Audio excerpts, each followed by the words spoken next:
নমস্কার বন্ধুরা, আজকে আমি আরেকটা নতুন রেসিপি নিয়ে আসলাম। এটা হচ্ছে পেঁপে ভর্তা। এই যে আমি পেঁপেগুলোকে এখানে কেটে ছোট ছোট টুকরা করে সিদ্ধ করতেছি। এরপরে আমি দেখাবো এটা কিভাবে আমরা ভর্তা করব। এই যে পেঁপেটা সিদ্ধ হয়ে গেছে, আমি নামিয়ে রেখেছি। এখন আমি এই ভর্তাটা তৈরি করব। হ্যাঁ বন্ধুরা, এই ভর্তাটা করতে আমাদের লাগবে এখানে কাঁচামরিচ, সরিষা, লবণ আর রসুন। এই রসুনটা আপনারা চেষ্টা করবেন দেশি রসুনটা নিতে, ইন্ডিয়ানটা নিলেও সমস্যা নেই। তো এই মশলাগুলো দিয়ে আমি ভর্তাটাকে তৈরি করব। আসলে ভর্তাটা এখন সবাই ব্লেন্ডারে করে, তো পাটাতে করলে মজা বেশি। তো আমি একটা পাটাতেই করব। আমি প্রথমে এখানে নিব রসুনের কোয়াগুলা, তারপরে তাতে দিব সরিষা,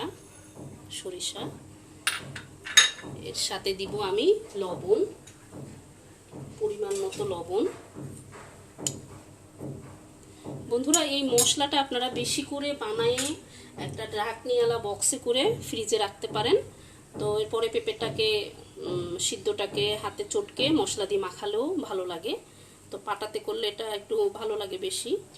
তো আপনারা মশলাটা করে রেখে দিবেন, আর পেঁপেটাকে পরে ব্লেন্ডারে করে মিশাই নেবেন মশলাটার সাথে, তাও ভালো লাগবে। তো আমি এখানে করে দেখাচ্ছি। এর সাথে আমি দিব 4টা কাঁচামরিচ। এখন আমি এটাকে বাটবো, পাটাতে বেটে পেস্ট করে নিব। সাথে পেঁপে এগুলোও দিয়ে দিব। এই যে বন্ধুরা, সরিষাটা ঠিক এরকম থাকবে, মানে পুরোপুরি মিশে না যায়, এরকম মানে হালকা থাকবে।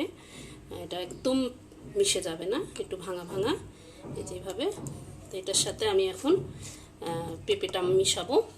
এই যে পেঁপে সিদ্ধগুলো আমি পাটার ভেতরে নিয়ে এই মশলাটার সাথে মিশিয়ে দিব আস্তে আস্তে করে। এইভাবে পাটা দিয়ে চাপ দিলে এটা সিদ্ধ হয়ে গেছে।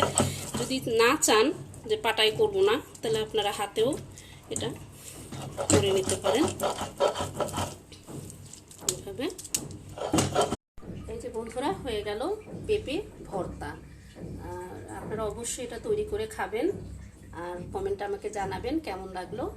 আর আমার চ্যানেলটাকে লাইক করবেন, শেয়ার করবেন, সাবস্ক্রাইব করবেন। ভিডিওটা দেখার জন্য সবাইকে অনেক ধন্যবাদ। ভালো থাকবেন। নমস্কার।